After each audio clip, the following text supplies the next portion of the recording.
30,000 বিয়ের প্রস্তাব পেয়ে পাত্রীদের লাইন দেখে পালিয়েছিলেন ঋত্বিক।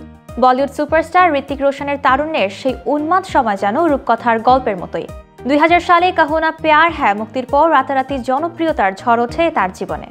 প্রথম ছবির সাফল্য এতটাই তুমুল আলোচনায় ছিল যে মাত্র 1 মাসের মধ্যেই ঋত্বিকের কাছে পৌঁছে যায় প্রায় 30,000 বিয়ের প্রস্তাব। সেই সময় তার বাড়ির সামনে প্রতিদিন ভিড় জমাতেন ভক্তরা, বিশেষ করে তরুণীরা। তাদের অতিরিক্ত আগ্রহে অনেক সময় অস্বস্তিতে পড়তেন অভিনেতা, এমনকি ভিড় সামলাতে বাড়ির পেছনে দরজা দিয়ে বেরোতে হতো তাকে। সম্প্রতি কপিল শর্মার টক শোয়ে অতিথি হয়ে এসে ঋত্বিক শেয়ার করেন সেই অভিষেক পর্বের উত্তাল স্মৃতি। তিনি বলেন, প্রথম ছবির পর সকালে জানলার পর্দা সরালেই তাকে দেখা যেত প্রধান ফটকের সামনে দীর্ঘ লাইন। অনেকেই এসেছেন তাকে একবার দেখার আশায়, অনেকে আবার এসেছেন সম্ভাব্য জামাই হিসেবে প্রস্তাব দিতে।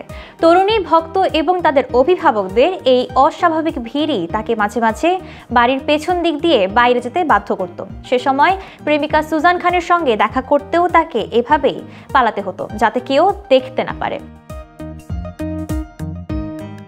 কিন্তু উন্মাদনার বন্যার মাঝেও ঋত্বিক ছিলেন ব্যক্তিগত জীবনে অত্যন্ত স্থির।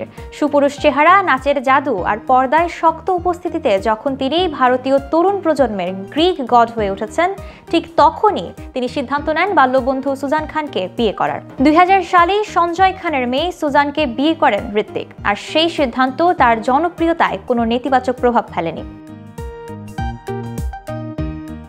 রাকেশ রোশন পরিচালিত কাহো না প্যার হ্যায় শুধু একটি সুপারহিট সিনেমাই উপহার দেয়নি, বরং জন্ম দিয়েছে এক নতুন তারকার, যাকে ঘিরে দর্শকের উন্মাদনা তৈরি হয়। প্রতিটি নাচের স্টেপ, প্রতিটি সংলাপ, প্রতিটি দৃশ্যে ঋত্বিকের উপস্থিতি যেন নতুন এক ম্যাজিক তৈরি করেছিল। খুব দ্রুতই তিনি লাভ করেন গ্রিক গডের খেতাব।